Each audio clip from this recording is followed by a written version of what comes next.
Hello dear students, नमस्कार। मैं संतोष कुमार सिंह प्रयागराज से आप सभी का स्वागत करता हूं ऑक्सी कोचिंग के एक और वीडियो में।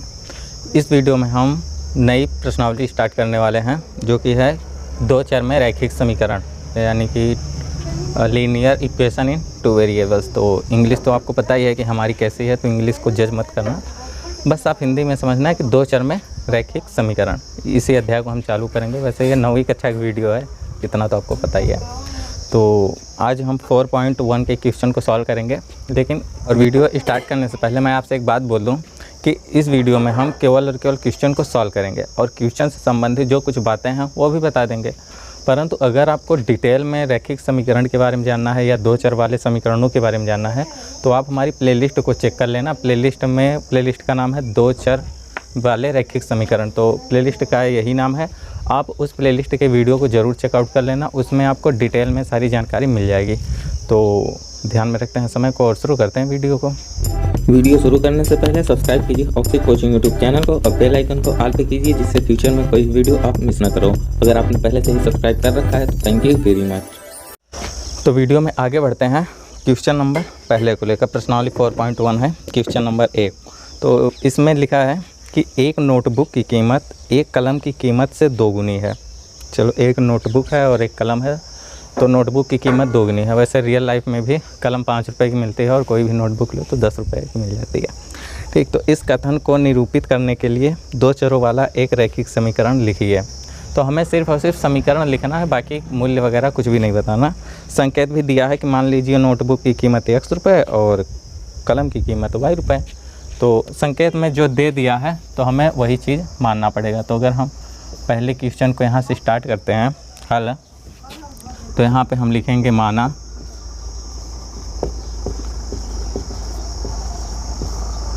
नोटबुक की कीमत इक्वल टू x रुपये।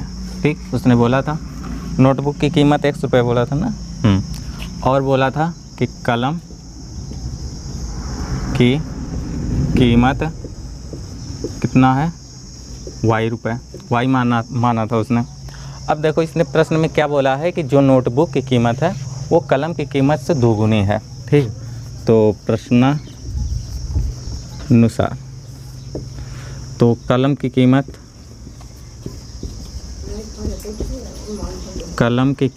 इक्वल टू नोटबुक की कीमत। देखो हमने कलम की कीमत और नोटबुक की कीमत इक्वल टू में लिख दिया है, यानी कि क्या ये दोनों बराबर हैं? तो बिल्कुल भी नहीं, बराबर नहीं है।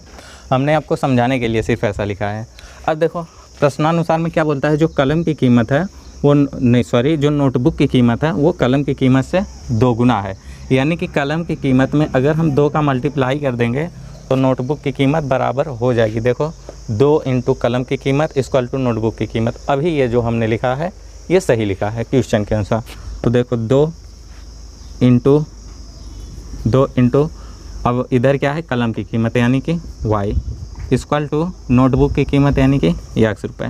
ठीक है, तो आप 2y इक्वल टू x लिखो, चाहे x इक्वल टू 2y लिखो, बेशक यही आपका समीकरण है। नहीं, सॉरी, थोड़ी सी मिस्टेक हो गई।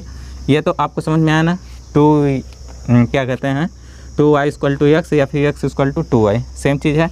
अब आप इसको समीकरण में लिखना है। तो समीकरण में हम कब मानते हैं कि जब ax plus by plus c equal to 0 के रूप में कोई भी समीकरण लिखा जाए। जब इस रूप में लिखा जाता है तभी हम इसे समीकरण बोलते हैं। तो हम सिंपल क्या करेंगे, इस 2y को इधर पक्षांतर कर दो, तो x minus 2y equal to 0, ये है समीकरण। ठीक है, इसे हम समीकरण नहीं लिख सकते, ये समीकरण है। ठीक है, तो हमने लिख दिया, तो आपका आंसर ये नीचे वाला बनता है। तो कितना इजी था ना। अगर आपने हमारी प्लेलिस्ट के वीडियो को चेक किया होगा जिसका प्लेलिस्ट का नाम है दो चर वाले रैखिक समीकरण, तो आपको बहुत इजी लगा होगा। तो अगर जिसको इजी नहीं लगा तो भाई वीडियो ज़रूर चेक कर लेना। तो अभी बढ़ते हैं दूसरे क्वेश्चन पर। देखो क्वेश्चन नंबर दूसरा, निम्नलिखित रैखिक समीकरणों को ax plus by plus c equal to 0 के रूप में व्यक्त कीजिए और प्रत्येक स्थिति में a, b और c का मान बताइए। तो दूसरे का यही मतलब है कि उसने आपको कितने हैं यार, 8 ऑप्शन दे रखे हैं। ठीक, तो 8 ऑप्शन में हमें ax plus by plus c equal to 0 के रूप में लिखना है। हम इधर बता दें, देखो a x plus B Y plus C equal to 0 के रूप में, इस रूप में लिखना है और साथ ही साथ ए बी और सी का मान भी बताना है। तो बढ़ते हैं पहले ऑप्शन पे, ये दूसरे का पहला ऑप्शन। तो पहला ऑप्शन है 2x plus 3y equal to 9.35। 2x plus 3y equal to 9.35, 5 के ऊपर बार लगा है, ठीक है। तो हमें सबसे पहले क्या करना है, इस रूप में लिखना है ax plus B Y plus C equal to 0 के रूप में। तो परंतु देखो यहाँ पे 0 है ना इक्वल टू के बाद, परंतु यहाँ पे 0 नहीं है और हमें इस रूप में लिखने के लिए क्या करेंगे, इधर हमें 0 लाना पड़ेगा। तो सिंपल इसे उठा के पक्षांतर कर दो तो क्या होगा, 2x प्लस 3y माइनस 9.35 बार इक्वल टू 0। तो अभी आप देखो तो 2ax plus B Y plus C equal to 0 के रूप में हमने लिख दिया है। तो अभी आप सिंपल अब क्या करोगे कि हमने तो समीकरण तो लिख दिया, अब हमें साथ ही साथ ए बी और सी का मान भी बताना था। तो देखो ax plus B Y plus C equal to 0 से तुलना करने पर, अब जब आप तुलना करोगे तो देखो x है और a के स्थान पे क्या है 2, तो a इक्वल टू आपको क्या मिलेगा 2 और b इक्वल टू आपको क्या मिलेगा +3, b इक्वल टू 3। परंतु यहाँ पे c इक्वल टू आपको 9.35 तो मिला, c इक्वल टू 9.35 बार तो मिला, लेकिन अगर हम चिन्ह भी लेंगे तो आपको माइनस मिलेगा, ठीक है। तो आप a equal to 2, b equal to 3 और c इक्वल टू 9.35। तो देखो हमने a, b और c का मान भी बता दिया और ax plus B Y plus C equal to 0 के रूप में भी क्वेश्चन को व्यक्त कर दिया। तो आपका आंसर या फिर आपका सॉल्व आपके सामने है। तो क्वेश्चन नंबर दूसरे को भी साथ में ही देख लेते हैं। देखो तो दूसरा क्वेश्चन भी यहाँ पे आपको दिखाई दे रहा है, x minus Y upon 5 minus 10 into 0 equal to 0। तो ये तो already ax plus B Y plus C equal to 0 के रूप में ही लिखा है, ये ऑलरेडी लिखा है, ठीक। तो अब हमें सिंपल क्या करना है कि इसमें हमें a, b और c का मान बताना है। अब देखो a का मान क्या होता है, x का जो गुणांक होगा वो a का मान होगा, b का y का जो गुणांक होगा वो b का मान होगा और जो अचर पद होगा वो हमारा c होगा, c का मान होगा, ठीक है। तो सिंपल हम इसे ये तो लिख सकते हैं ना 1 इंटू x या फिर 1x माइनस, अब देखो यहाँ पे y है ना तो 1 अपान 5 y लिख सकते हैं माइनस 10 इक्वल टू 0। अब हम क्या लिखेंगे कि समीकरण को ax plus B Y plus C equal to 0 से तुलना करने पर, ठीक है। तो आपको x का मान 1 मिल जाएगा, b का मान हमने आपको बताया था कि y का गुणांक, अभी y का गुणांक 1/5 है तो 1/5 और चिन्ह भी लेंगे तो -1/5, ठीक। और c का गुणांक है -10। तो आप देख सकते हो a का मान बताना था, सॉरी यहाँ पे a है, a b और c के मान हमने बता दिए। तो देखो दो क्वेश्चन को तो हमने आपको सिंपल और साधारण तरीके से बता दिया, बाकी के जो क्वेश्चन बच रहे हैं तो उसे हम नॉर्मल हल करके दिखा देंगे, बाकी इतना सिस्टमेटिक से लिखने की ज़रूरत नहीं है, ठीक है, क्योंकि आपको तरीका तो पता चल गया ना कि किस तरीके से सॉल्व करना है।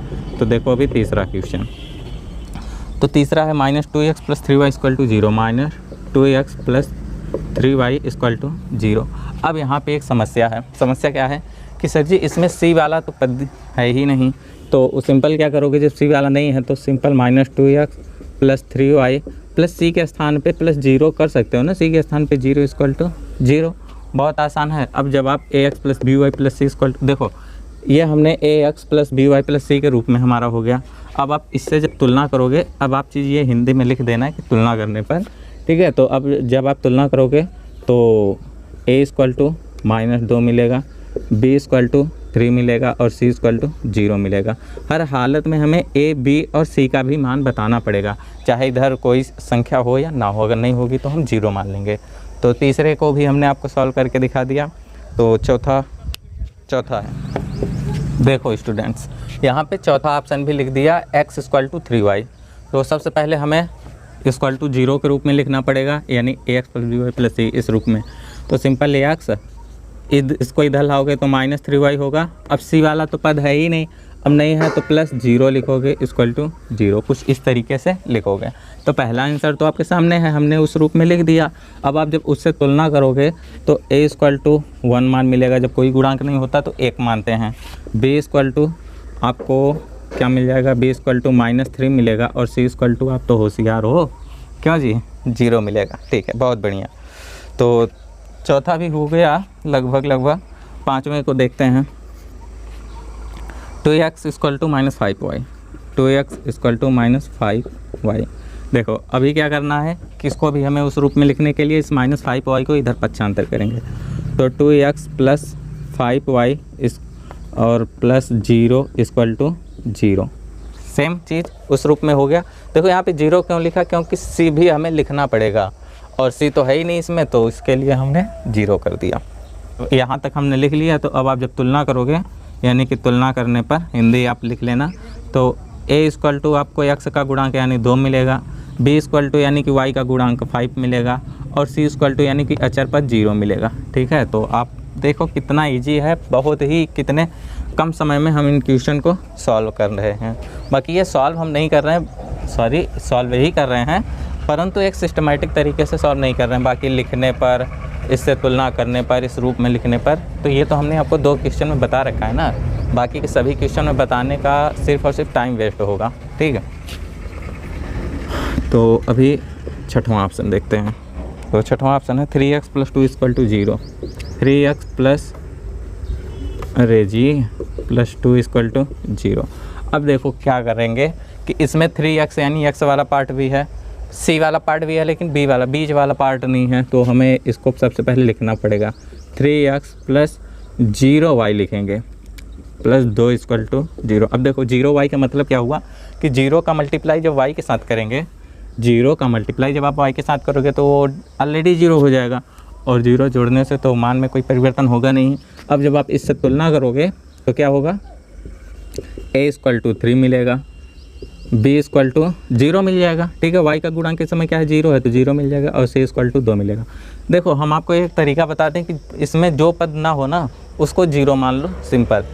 ठीक है, देखो c अभी तक नहीं था तो c 0 आ रहा था, अभी b नहीं है तो b 0 आ गया। तो यानी जो पद ना हो, अगर a नहीं होगा तो a को 0 मान लेना, यानी कि जो ना हो उसे हम 0 मान लेंगे। ठीक है, और सातवां देख लेते हैं, सेकेंड लास्ट है y माइनस 2 इक्वल टू 0। तो देखो इसमें x वाला पद नहीं है, तो सिंपल क्या करेंगे, 0 into X plus Y minus 2 equal to 0, इस रूप में हो गया। अब a b और c का मान निकालने के लिए तुलना करेंगे, हिंदी में आप लिख लोगे। a इक्वल टू आपको 0 मिलेगा, b इक्वल टू आपको 1 मिलेगा, और c इक्वल टू -2 मिलेगा। ठीक है, तो अभी एकदम लास्ट क्वेश्चन है 5 माइनस 2x। तो देखो हम उसको भी मिटाना ही पड़ेगा लगता है। देखो तो आठवां क्वेश्चन है 5 इक्वल टू 2x। ठीक है, अभी हमने माइनस पढ़ लिया था, सो सॉरी उसके लिए। 5 इक्वल टू 2x, तो अभी पता ही है कि आपको करना क्या है। अब देखो इसका 2 तरीका हो सकता है। देखो हम यहाँ पे भी लिख सकते हैं 5 इक्वल टू 2x। ठीक है, कुछ बच्चों का अगर थोड़ा एक्स्ट्रा दिमाग चल रहा है तो वहाँ तक पहुँच सकते हैं, लेकिन जिनका नॉर्मल है तो सिंपल अभी देखो क्या करोगे कि 2x को इधर लाओगे तो -2x होगा, y वाला पद है ही नहीं तो प्लस 0 इंटू वाई लिखोगे, और c तो +5 तो है ही, +5 इक्वल टू 0, उस रूप में हो गया। अब a तुलना करोगे तो इक्वल टू -2 मिलेगा, b इक्वल टू 0 मिलेगा, और c इक्वल टू 5 मिलेगा। ठीक है ना, हो सकता है कि आपकी किताब में ये वाला उत्तर दिया हो, लेकिन अभी कुछ बच्चे क्या कर सकते हैं, अभी इसका एक क्या हो सकता है कि हमने भी इस 2x को इधर लाया था, भाई 5 को उधर ले जाते हैं, क्या होगा, तो 0 इक्वल टू 2x माइनस 5 होगा। ठीक है, तो आप इस 2x माइनस 5 को इधर तो कर सकते हो ना, इस तरीके से 2x माइनस 5 इक्वल टू 0। इस चीज़ मतलब LHS को RHS में परिवर्तन करने से कोई परिवर्तन नहीं हुआ। ठीक है, अब इसमें क्या करेंगे, 2x हो गया, y नहीं है तो प्लस 0y हो गया, 0 इंटू वाई, और -5 इक्वल टू 0। ठीक है, अब यहाँ पे जब आप तुलना करोगे तो अब यहाँ पे जब आप इससे तुलना करोगे ax plus by plus c equal to 0 से, तो a का मान 2 मिलेगा, b का मान आपको पता ही है 0 मिलेगा, और c का मान तो आपको सामने ही दिख रहा है -5 मिलेगा। तो देखो क्वेश्चन सेम था, परंतु मान में थोड़ा परिवर्तन हो गया। ए का मान धनात्मक आ गया, इधर ऋणात्मक है। बी का मान तो सेम ही है क्योंकि 0 ही करना था, परंतु सी का मान इधर धनात्मक है परंतु इधर ऋणात्मक आ गया। तो अभी कौन सा सही है, ये वाला सही है कि ये वाला सही है? भाई दोनों सही है, आप कोई भी कर लो। ज़रूरी नहीं कि किताब में ये वाला आंसर नहीं दिया था तो ये वाला अगर कोई छात्र करता है तो गलत होता है, ऐसा कुछ भी नहीं है। आप इसे भी कर सकते हो, इसे भी कर सकते हो। अब देखो इन दोनों में कोई अंतर नहीं है। अगर आप इसमें माइनस कॉमन लोगे, तो -1 अगर हमने मान लो कॉमन ले लिया तो -2x होगा। अब यहाँ पे क्या कहते हैं, -0 × y होगा और -5 यहाँ +5 = 0। ठीक है, हाँ ठीक है। अब ये -1 उधर जाएगा तो 0 ही हो जाएगा। ठीक, अब आप देखो, अब फिर से जब आप तुलना करोगे A = -2, B = अब 0 का कोई चिन्ह ही नहीं होता। ठीक है, 0 का कोई चिन्ह नहीं होता। अगर आपसे कोई पूछे कि 0 का चिन्ह बताओ तो 0 का ना ही धन चिन्ह होता है ना ही ऋण चिन्ह होता है। और C = 5, देखो सेम चीज़ आ गया ना, -2 + 5 सिर्फ और सिर्फ -1 कॉमन लेके उधर ट्रांसफ़र करने से। तो देखो दोनों में कोई खास अंतर नहीं है, आप कुछ भी सॉल्व कर सकते हो। तो इस क्वेश्चन में इतना ही। आई होप कि आपको सभी क्वेश्चन अच्छे से समझ में आया होगा। और अगर अभी भी आपको कोई डाउट है तो मैं यार आपको फिर से एक बार याद दिलाना चाहूँगा, आप हमारी प्लेलिस्ट को ज़रूर चेक कर लेना, 2 चर वाले रैखिक समीकरण वाली प्लेलिस्ट को, आपको सारी नॉलेज अच्छे से हो जाएगी। अब आपके पास अगर कोई सुझाव है तो आप कमेंट में हमें यार बताओ, जिससे कि अपनी वीडियो को हम और अच्छा कर सकें। अगर आपको वीडियो अच्छा लगा है तो वीडियो को लाइक करके, और आगे की क्लास नहीं छोड़ना चाहते तो वीडियो को लाइक करने के बाद हमारे चैनल को भी सब्सक्राइब कर लेना, और अपने दोस्तों की हेल्प करनी है तो वीडियो को शेयर भी कर देना उनके साथ। तो फिलहाल इस वीडियो में इतना ही। वीडियो देखने के लिए आपका बहुत बहुत शुक्रिया। हम आप मिलेंगे नेक्स्ट वीडियो में 4.2 अध्याय को लेकर। तब तक के लिए बाय, टेक केयर, बाय।